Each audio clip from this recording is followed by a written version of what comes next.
Hello everyone, welcome back to my channel. So guys, आज हम पढ़ने वाले हैं न्यूरो एनाटॉमी रिलेटेड एमसीक्यूज जो कि आपके जो सीआरई एग्जाम है एम्स का उसमें आ सकते हैं। So let's begin this video. First question is in the peripheral nervous system which cells forms the myelin sheet? A. Ependymal cells, B. Schwann cells, C. Astrocytes and D. Oligodendrocytes। अब यहाँ पे हमें ध्यान क्या रखना है कि यहाँ पे पेरिफेरल नर्वस सिस्टम की बात करी गई है, ना कि सेंट्रल नर्वस सिस्टम की, क्योंकि जो सेंट्रल नर्वस सिस्टम होते हैं उसमें जो सेल्स होते हैं वो डिफरेंट होते हैं और पीएनएस में यानी कि जो पेरिफेरल नर्वस सिस्टम होता है उसमें जो सेल्स होते हैं वो डिफरेंट होते हैं। So here for peripheral nervous system कौन से सेल्स है जो माइलिन शीट बनाते हैं? वो होते हैं स्क्वान सेल्स। और अगर हम सेंट्रल नर्वस सिस्टम की बात करते हैं, अगर क्वेश्चन में सीएनएस पूछा होता so the correct answer would be option number D, that is the oligodendrocytes. So यहाँ पे आप इसकी एक्सप्लेनेशन पढ़ सकते हो, सारी जो मैंने समझाया है वही सेम चीज यहाँ पे लिखी हुई है। So here the correct answer is option number B. Moving on to the next question is when an action potential arrives at a synapse, what happens first? Synapse क्या होता है? जो कि आपका एंड टर्मिनल होता है। वहां पे जब एक्शन पोटेंशियल आता है तो सबसे पहला स्टेप क्या होता है? A neurotransmitter is released in the synaptic cleft, extracellular sodium crosses the postsynaptic membrane, C choline in the synaptic cleft enters the nerve cell and is converted to acetylcholine, and D extracellular calcium enters the nerve cell. अब देखो हमें क्या बताना है, steps ये सारे ही होते हैं बट हमें बताना है कि सबसे पहले क्या होता है। तो सबसे पहले क्या चीज होती है कि जो आपका एक्स्ट्रासेलुलर कैल्शियम है वो एंटर करता है नर्व सेल के अंदर। उसके बाद जो स्टेप्स होते हैं एक्शन पोटेंशियल के वो सारे होने लगते हैं। So the first step is extracellular calcium enters the nerve cell. अब इसके बारे में ना मैंने सारी डिटेल में वीडियो बना रखी है अपने चैनल के ऊपर, अगर आपने नहीं देखी है तो आप जाके देख लीजिएगा कि एक्शन पोटेंशियल कैसे जनरेट होता है, कैसे वो नर्व के अंदर ट्रैवल करता है, कैसे फिर वो नर्व से मसल में जाता है और फिर कैसे मसल कॉन्ट्रैक्शन होती है एंड देन उसकी रिलैक्सेशन होती है। सो ये जो पूरी सीरीज है ना ये मैंने अच्छे से अपने वीडियोस में आपको अच्छे से समझा रखी है। आप चाहो तो वहां पे जाके चेकआउट जरूर कर सकते हो। उन वीडियोस का लिंक मैं आपको नीचे डिस्क्रिप्शन में दे दूंगी। सो यहाँ पे भी इन्होंने यही चीज लिखी है जो मैंने आपको अभी बताई है। Third question is which of the following is not composed of gray matter? Spinothalamic tract, cerebral cortex, basal nuclei and postcentral gyrus। अब हमें पता है कि जो हमारा CNS होता है उसमें ग्रे मैटर होता है और एक व्हाइट मैटर होता है। ग्रे मैटर क्या होता है? Grey matter is the collection of the cell bodies of the neuron, whereas जो व्हाइट मैटर होता है वो क्या होता है? Aggregation of myelinated axons. So इसका करेक्ट आंसर यहाँ पे क्या हो जाएगा? Option number A, that is the spinothalamic tract, because it is the bundle of nerves axons carrying information to the brain. बाकी जो सारे ऑप्शंस हैं वो आपके ग्रे मैटर होते हैं, let it be cerebral cortex, basal nucleus and the post central gyrus, ये सारे आपके ग्रे मैटर हैं एक्सेप्ट द स्पाइनोथैलेमिक ट्रैक्ट।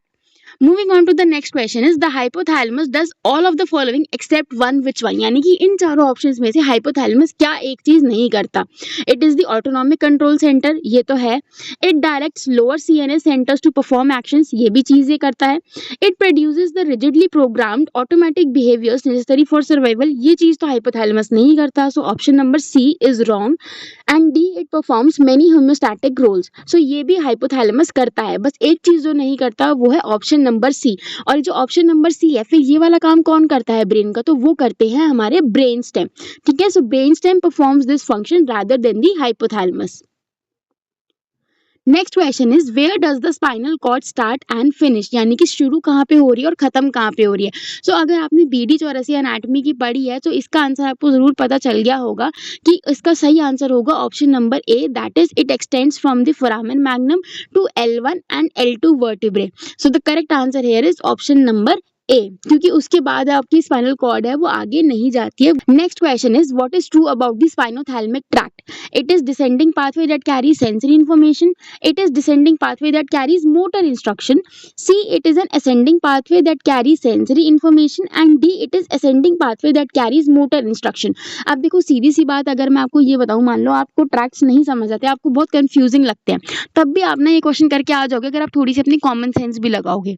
अब एक बात बताओ, हमें पता है कि हमारी बॉडी के अंदर दो तरह के ट्रैक्ट्स होते हैं, एक होता है असेंडिंग ट्रैक और एक होता है डिसेंडिंग ट्रैक। असेंडिंग ट्रैक क्या होते हैं? जो हमारी बॉडी से इंफॉर्मेशन लेके ब्रेन तक जाते हैं, और डिसेंडिंग ट्रैक्ट क्या होते हैं? जो ब्रेन से इंफॉर्मेशन लेके हमारी बॉडी पार्ट्स को बताते हैं कि अब तुम्हें ये काम करना है। सीधी सिंपल लैंग्वेज में आपको समझाऊं तो, राइट। अब जो चीज नीचे से ऊपर जा रही है तो यानी कि वो हमारे बॉडी से इन्फॉर्मेशन लेके ऊपर जा रही है, तो वो क्या हुई, सेंसरी इन्फॉर्मेशन। और डिसेंडिंग में क्या है, ब्रेन से इन्फॉर्मेशन लेके नीचे आया जा रहा है, वहां पे क्या इन्फॉर्मेशन होगी, हमारी मोटर इन्फॉर्मेशन होगी, यानी कि इफरेंट इन्फॉर्मेशन होगी, ठीक है, एफरेंट और इफरेंट या फिर सेंसरी या मोटर, राइट। सो ये चीज हमेशा ध्यान रखना कि जो भी असेंडिंग ट्रैक्ट्स होते हैं वो हमेशा सेंसरी इन्फॉर्मेशन कैरी करते हैं, और जो हमारे डिसेंडिंग ट्रैक्ट्स होते हैं वो हमेशा मोटर इन्फॉर्मेशन कैरी करते हैं। सो अगर आपने ये लॉजिक भी लगाया तो जो आपका ऑप्शन नंबर ए और ऑप्शन नंबर डी है वो तो एलिमिनेट हो जाते हैं, क्योंकि ये चीज तो सच ही नहीं है, ये इन्होंने कंफ्यूज करने के लिए लिखा हुआ है। अब आप देखो कि आपसे कौन से ट्रैक्ट के बारे में पूछा, आपसे पूछा स्पाइनोथैलेमिक ट्रैक्ट। सो स्पाइनो का मतलब होता है स्पाइनल कॉर्ड, एंड थैलेमिक का मतलब होता है थैलमस यानी कि ब्रेन। सो जितने भी ट्रैक्ट्स है ना वो हमेशा इसी तरीके से नाम किए जाते हैं, कहाँ पे वो शुरू हो रहे हैं और कहाँ पे वो खत्म हो रहे हैं, चाहे वो कोई भी ट्रैक्ट हो। तो यानी कि ये वाला जो ट्रैक्ट है ये स्पाइनल कॉर्ड से शुरू होता है और ऊपर थैलेमस यानी कि ब्रेन में जाके रुकता है। So that means it is an ascending track. अब असेंडिंग ट्रैक होगा तो सेंसरी इन्फॉर्मेशन ही कैरी करेगा, वो मोटर तो करेगा नहीं। सो यहाँ पे आपका आंसर क्या हो जाएगा, option number C, that is it is an ascending pathway that carries sensory information. तो अगर आपको इसका फंक्शन भी नहीं पता, आपको कुछ भी नहीं पता, अगर आप बेसिक कॉमन सेंस भी लगाओगे तो ये आंसर आप ठीक करके आ जाओगे और आपको इस क्वेश्चन के मार्क्स मिल जाएंगे। Next question is what is the function of corpus callosum. अब ये तो यार आपको बिना देखे ही पता होगा, इतनी तो एनाटमी आपने पढ़ी ही होगी, न्यूरो एनाटमी, कि जो कॉर्पस कोलेसम होता है उसका काम होता है कि दो सेरेब्रल हेमिस्फीयर जो कि आपके राइट और लेफ्ट सेरेब्रल हेमिस्फीयर होते हैं उनको ये कनेक्ट करता है। So the correct answer is option number A, that is the corpus callosum connecting the two hemispheres. Eighth question is what part of the nervous system prepares the body for action during extreme situations, यानी कि बहुत ज्यादा stressful situations आ गई हैं तो आपका कौन सा नर्वस सिस्टम जो है पार्ट है वो एक्टिवेट होगा। So the correct answer here is option number B, that is the sympathetic division. यानी कि जब बहुत एक्सट्रीम स्ट्रेसफुल सिचुएशंस आई तो आपका सिंपैथेटिक डिवीजन जो है ऑटोनॉमिक नर्वस सिस्टम का वो एक्टिवेट हो जाता है। सो जो हमारा एएनएस होता है that is the autonomic nervous system, उसके दो डिविजन्स होते हैं, sympathetic and the parasympathetic nervous system, right. So जब भी आप स्ट्रेसफुल सिचुएशंस में होते हो तो जो आपका सिंपैथेटिक डिवीजन है वो एक्टिवेट हो जाता है, and so the correct answer here is option number B. Next is what is that part of the nervous system that carries commands to the skeletal muscles called। अब obviously autonomic nervous system तो नहीं होगा क्योंकि वो तो autonomic functions control करता है आपके सारे। अब autonomic नहीं है तो sympathetic कैसे हो सकता है, so B और D तो कट गए। अब skeletal muscles को हम सोमा भी कहते हैं, यानी कि ये जो structures होते हैं ना ऐसे, इनको हम सोमा भी कहते हैं। तो इनको कौन सप्लाई करता है, हमारा somatic nervous system। So here the correct answer is option number A, that is the somatic nervous system। 10th question is, and the last question is, which statement about the vagus nerve is true? A, it lies within the cerebrospinal tract. B, it arises from the pons. C, it has sensory function in vision and olfaction.